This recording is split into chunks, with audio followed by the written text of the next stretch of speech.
The vanishing of Lila Grey. Ravenwood had always been a quiet town, nestled between rolling hills and thick forests. But there was one place that the locals avoided at all costs: Blackwood Forest. The dense, dark woods had a reputation for being cursed, a place where strange things happened, and where those who entered sometimes never returned. The tales were old, passed down through generations: stories of spirits, ancient curses, and creatures that lurked in the shadows.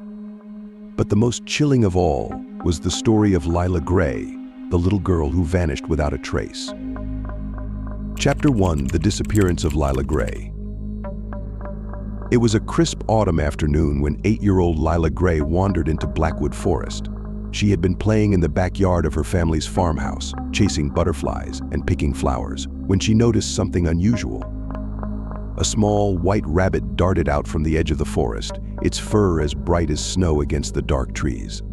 It paused for a moment, as if waiting for her, then hopped back into the woods. Lila, with her childlike curiosity, followed. She had been warned never to go near the forest, but the rabbit seemed harmless, almost magical. She believed it wanted to show her something special, so she ignored the warnings and ventured deeper into the trees. As she walked, the sunlight filtered through the branches, casting eerie shadows on the ground. The air grew cooler, and the sounds of the outside world faded away, replaced by the rustling of leaves and the occasional snap of a twig. Lila was not afraid, though the rabbit was always just ahead, leading her further into the forest. But as the minutes passed, something strange began to happen.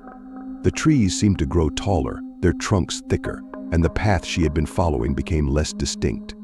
The forest was changing around her, as if it were alive, closing in on her.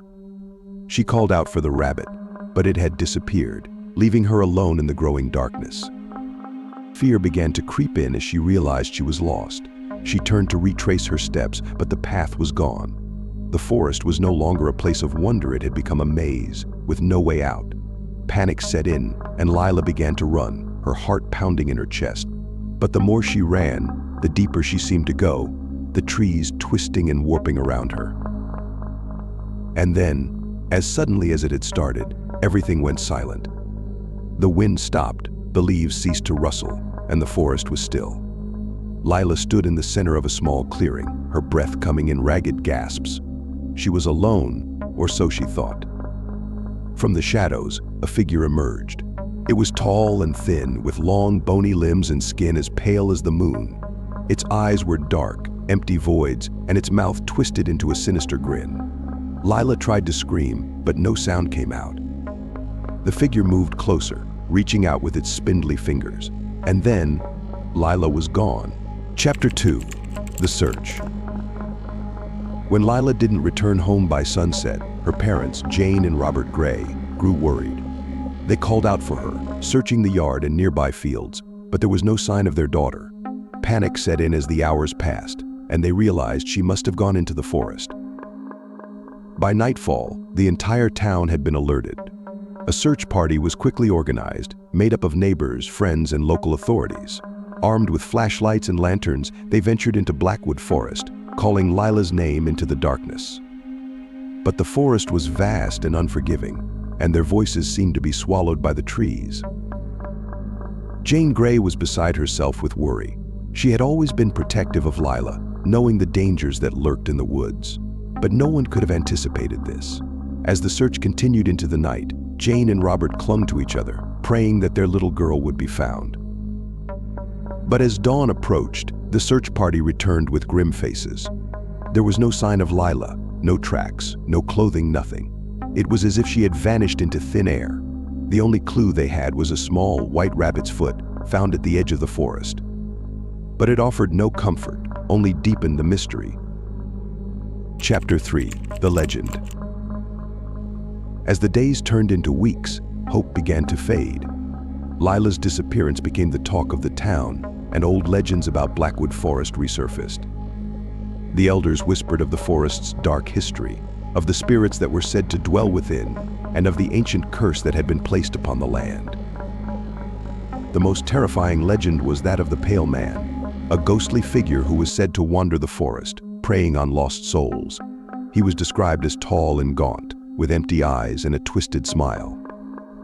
According to the stories, he would appear to those who were lost, offering them a way out, but at a terrible price.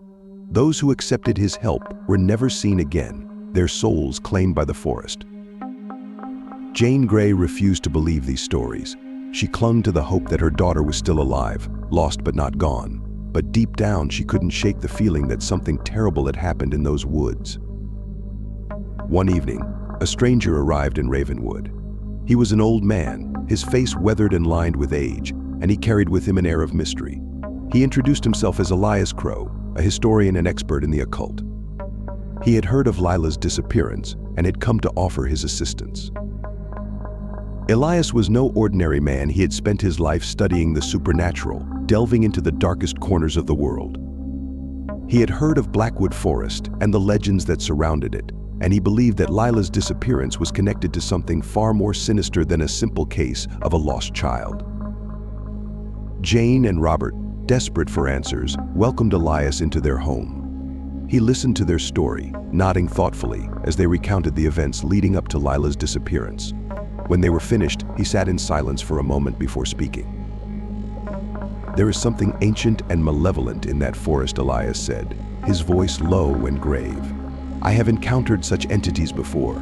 They are drawn to innocence, to the pure of heart. Your daughter may have been lured into the woods by something she did not understand."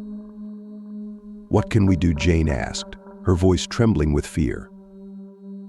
Elias looked at her with a mixture of sympathy and determination. "I will go into the forest and search for her. But be warned, if she has encountered the Pale Man, it may already be too late." Chapter 4: Into the Darkness. Elias Crow prepared for his journey into Blackwood Forest with meticulous care. He packed a small satchel with ancient tomes, protective charms, and a lantern filled with a special oil that would burn bright even in the darkest of places. He knew that he was not just entering a forest, he was stepping into a place where the veil between the living and the dead was thin, where reality itself could bend and twist. Jane and Robert watched as Elias disappeared into the trees, their hearts heavy with fear and hope. The forest loomed before him, its tall, ancient trees casting long shadows in the fading light. As he walked, the air grew colder, and the familiar sounds of the world faded away, replaced by an eerie silence. Elias was not afraid. He had faced such darkness before. He knew that the forest was alive, aware of his presence, and that it would try to dissuade him from his path. But he was determined to find Lila, to bring her back if he could. As he ventured deeper, the forest began to change. The trees grew taller, their branches twisting together to form a canopy that blocked out the sky. The path beneath his feet disappeared, replaced by a tangle of roots and moss. The air was thick with the scent of decay, and the darkness seemed to press in on him from all sides. But Elias was prepared. He lit his lantern, the flame burning bright and steady, and began to chant softly under his breath. The words were ancient, a language forgotten by time, meant to protect him from the spirits that roamed the woods. The forest responded with a low, guttural growl, as if it were alive and angry at his intrusion. He pushed forward, his eyes scanning the darkness for any sign of the Pale Man or Lila. The forest seemed to pulse with malevolence, the shadows shifting and moving just out of sight. He could feel the presence of something watching him, waiting for the right moment to strike. And then he saw it, a small, white figure darting between the trees just at the edge of his vision. It was the rabbit, the same one that had lured Lila into the forest. Elias knew it was not what it seemed. It was a manifestation, a trick played by the Pale Man to lure his victims deeper into the woods. But Elias was not fooled. He followed the rabbit, not out of curiosity, but because he knew it would lead him to Lila. The forest seemed to resist his every step, the ground shifting beneath his feet, the trees closing in around him. But he pressed on, driven by the knowledge that time was running out. Finally, he came to the clearing. It was the same one where Lila had disappeared, but now it was different. The air was thick with the stench of rot, and the ground was littered with bones, old and new. In the center of the clearing stood the pail.